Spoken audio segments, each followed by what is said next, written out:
So it is deadline day, and to state the obvious, it's literally Congress's job to fund the federal government. So it goes without saying that Congress, with the help of the White House right now, is not doing its job, since they are now barreling toward a shutdown if they can't agree on a spending deal by midnight tonight. This would be the first shutdown since December of 2018. That one lasted 35 days, making it the longest government shutdown in more than 4 decades. We can talk about the politics of all of this for hours. It's clearly all politics, but let's break down what a shutdown tangibly means for, well, you and millions of Americans. First off, hundreds of thousands of federal workers do now face the threat of mass layoffs by the Trump administration. We haven't seen that during any recent shutdowns. Members of the military would be forced to work without pay over the duration of a shutdown, and not to mention the hundreds of thousands of employees who will likely be furloughed from the federal government and not paid until this thing is over. Major government programs will be impacted. The FDA is warning food inspections and drug manufacturing sites, they will close. They also warn that the safety of the food that your family gets, the way they're putting it is, quote, would be significantly impacted. And then you have the U.S. Travel Association. It is warning of flight delays, longer security lines, and canceled trips because of potential staffing shortages, as if airports didn't have enough issues on their hands already. National parks and museums, they may also close. The Park Service lost $400,000 per day during the most recent shutdown. Something to remember here, the longer a shutdown goes on, the more critical programs and benefits start to run out, like SNAP benefits, which is often known as food stamps, or WIC, the Supplemental Nutrition Program for women, infants, and children. They will start running out of remaining funding and may be unable to provide food for children and parents in need. Yes, the outlook is bleak when this thing drags on, but not everything shuts down. Essential services, they're kind of considered. The IRS will stay open thanks to funding that Democrats pushed in the Inflation Reduction Act in 2022. Visas and passports, those will continue to be issued. Most Justice Department staff would stay on the job. Social Security checks, which is always a big question, they will still go out. FEMA response, NOAA forecasters, they will remain on the job. Veterans care and veteran services, they will also continue. Yes. That was a lot to unpack and could all be solved simply by Congress doing its job. But the biggest point here is the more prolonged a shutdown is, the more uncertain the funding becomes for services that reach farther and wider. Sarah? That was a really good breakdown. And we should also mention that President Trump has threatened to make it more murky that mass layoffs, permanent ones, could happen with federal workers as well. So we will see what happens. And as you said, this is literally Congress's #1 job, which is to fund the government. Thank you so much, Kate. All right, today, the Senate is expected to vote again on that Republican-backed bill that would keep the government funded for 7 weeks. GOP leaders say there will be multiple opportunities to keep the government open. Democratic leadership met with the president for the first time in his second term, and no deal. CNN's Elena Treen is joining us now. Elena, the blame game is getting really, really nasty. The president leading the way, posting a racist fake video of Democratic leadership saying things they have not said. What are you learning as to where we're going here? Yeah, I mean, if that video is not a sense, Sarah, of just how far apart the two sides are, I don't know what is. I mean, look, I think what happened yesterday, the president finally saying that he would meet with congressional leaders, specifically, of course, the Democratic leadership in the House and the Senate, was a way for them to try to show really what their message is, what they're trying to communicate to the Americans, which is we are willing to negotiate, but not with the threat of a government shutdown looming over us. And that really was the message we heard when they left. Clearly, the meeting yesterday at the White House did not go well. We heard from Republican leadership, including the vice president, trying to describe what Democrats are doing in their eyes as hostage taking. Listen to how the vice president put it.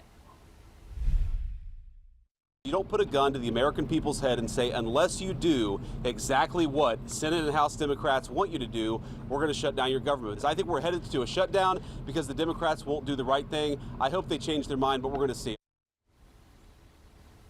Now, look, Sarah, I've had many conversations with people in that building behind me about all of this. And I can tell you, specifically when it comes to President Donald Trump, he does not view a shutdown as bad messaging for Republicans. And this has kind of been the case now for several days as it became clearer that this was likely where Congress was heading. The president and a lot of people in the West Wing believe that a shutdown will get blamed on Democrats. That's typically how this works when, they are the minority party in Congress. However, of course, we have to see. I mean, a lot of people recognize as well that Republicans control not only the White House, but both chambers of Congress. But there's also people, and this is what I find to be one of the most interesting aspects of all of this, at least when you thrust the politics into this, is a lot of Republicans and specifically people closest to the president believe that it could be good politics for Republicans as it comes to the midterms, if they can look at really trying to blame Democrats over all of this. And so there hasn't been a lot on the White House's part to try to change things. Yes, they want to avoid a government shutdown, they argue, but they also recognize it could politically benefit them in the long run. Of course, we have to see whether or not that's actually the case when the shutdown is likely to happen in less than 17 hours from now. Right, and how it impacts the economy as a whole as well. We will see what happens. A lot to unpack there. Elena Treen, thank you so much. John? All right, here now, Senator Jeff Merkley, a Democrat from Oregon. He is the ranking member of the Senate Budget Committee. Senator, thanks for being with us. What's the latest you hear from your leadership about the negotiations? Any chance that a shutdown is avoided at midnight? Well, there's always a chance for a temporary reprieve of some sort, but here is the framework. The Republicans passed this big, ugly betrayal of a bill that does enormous damage to American families to fund tax breaks for billionaires, and Democrats are saying, hey, we're not going to sign on to more of a families lose, billionaires win agenda. We want an agenda where families thrive and billionaires pay their fair share. And the focal point really has been two things. One is health care, because very, very shortly, folks are going to be facing double-digit increases in insurance, and on those buying on the exchange in Oregon, it'd be a 65% increase, or about $1,300 average per family per year. This is an enormous impact, with some families having to pay some $13,000 to $25,000 more per year for health care. So a big looming disaster ahead on health care. We're saying we're fighting for families. This has to be addressed. And the second, John, is the power of the purse. The president has been wrenching the power of the purse away from Congress through funding slowdowns, funding freezes, funding impoundments, and this fancy thing called a rescission, where they basically, in a partisan way, undo what was agreed to on a bipartisan basis. And that's unacceptable. It's contrary to the whole vision of our Constitution and the checks and balances. So those two factors loom large. You know, the first thing you said is there's always a chance for a reprieve. I spoke to House Minority Leader Hakeem Jeffries last night, and I asked him about just that. Listen. What about a 7 to 10 day short-term funding bill so that you can keep talking about this? It would keep the government open for the next 7 to 10 days, and maybe you could keep talking more about Obamacare subsidies and the like. We are a no when it comes to kicking the can down the road. This issue needs to be dealt with immediately. That sounds like a no from the House side on a temporary reprieve. What do you think about that? John, that sounds pretty definitive. But I do think if you were to hear a message from the president saying, we hear you, we are going to start honoring the Constitution on the power of the purse. We're going to work out the details. We hear you on health care. We're not going to inflict this massive damage on the American people. You have, and Vance said yesterday, the Democrats are presenting ideas that have some value. Well, if we heard a strong, we'll take a couple days to work out the details, but you've presented two important issues and we're going to address them, that would be the only foundation for a short-term reprieve. Interesting. It does seem like you're leaving the door a little bit, certainly more open than Hakeem Jeffries, for whom it was completely 100% shut last night on that. Your state's in the news, right? Because President Trump says he's sending National Guard troops or federalizing National Guard troops for Portland, Oregon. What's the situation on the ground there? How would you assess the level of violence that the president sees compared to what it normally is around facilities like that? No, I was outside of the ICE facility twice this weekend. I saw 3 women protesting. There's been a couple of incidents over the last couple months, but nothing with outside of the normal function of police.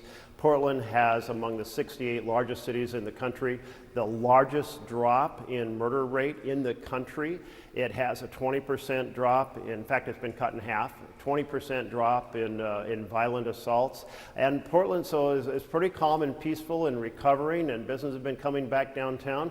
We've been recovering from the riots that Trump incentivized and stimulated back in 2020, and we're like, stay away. And my message when we held a press conference on Friday night with all the leaders was, it's the don't take the bait press conference. The president is planning to distract from all the terrible things he's doing across the country, 8 months of making the country sicker and poorer, and he wants to distract with this type of stimulation of violence that he can then use violence to justify more authoritarian control. So this is straight out of the authoritarian playbook. Portland, don't take the bait. Senator Jeff Merkley from Oregon, we appreciate your time this morning. Thank you.